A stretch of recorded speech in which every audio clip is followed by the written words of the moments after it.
Welcome, my friends. Thank you, thank you. Welcome.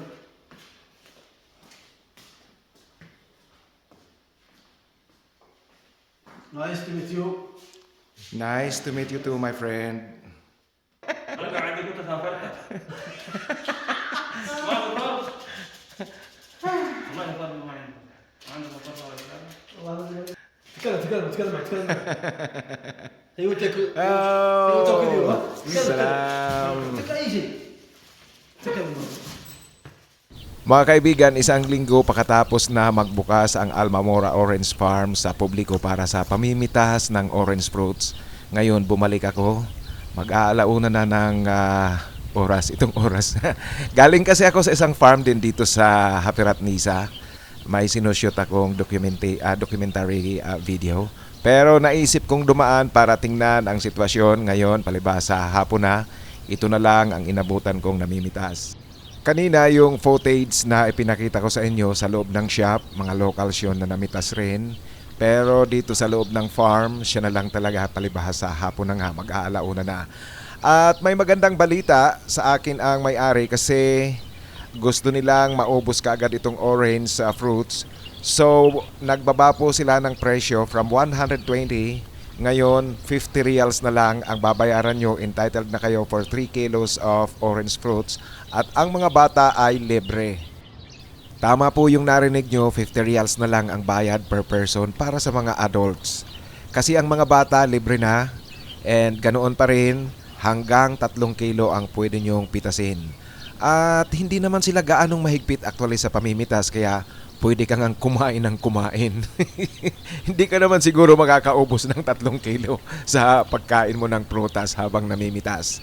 So gusto nilang maubos na ito, and again, this is a seasonal fruit. By first week of April maybe, tapos na ang anihan, maghihintay na naman tayo ng isa pang taon. Ang kagandahan dito sa Almamora Orange Farm ay mag-i-enjoy kayo ng pamimitas. Pagkatapos, mag-i-enjoy pa rin kayo sa napakagandang tanawin ng kapaligiran. Tingnan nyo naman ang nasa likuran ko, ang magkahalong kulay gintong, yung gintong kulay ng bundok at saka buhangin. Pagkatapos, nagbe-blend ang kulay green. So napakaganda po ng lugar. At liban dyan, ay isa nga sa mga pinopromote ko ring lugar na bisitahin nyo ay ang Hapirat Nisa, kasi napakaganda po mga kaibigan ng lugar na Hapirat Nisa. As you look at the blending colors of the golden sands and then the greenery plus the mountain, talagang mabibighani kayo sa ganda nitong lugar.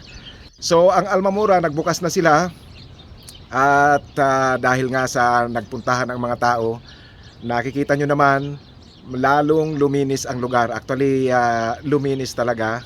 Again, I would like to tell you that orange fruit is a seasonal fruit. So this will last only until April.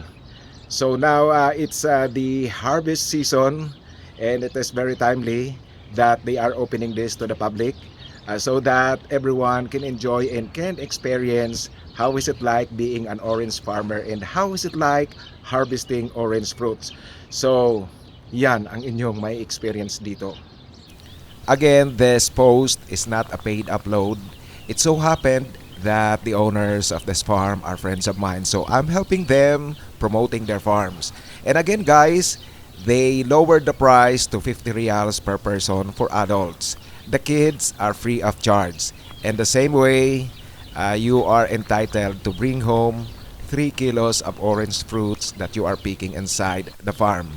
You have the chance to select the best of the best oranges that they have here, although as I said that all the orange fruits here are high and excellent quality, but still you are given the chance to select the best of the best. Again, 50 reals per person for adults, and kids are free. This is the Almamora Orange Farm located at Hapirat Nisa, Riyadh. This is more or less 100 kilometers away from the city center of Riyadh. And you don't have to worry coming here because the road condition is excellent. So you will enjoy everything, and picking the fruits plus looking at the beautiful sights around here.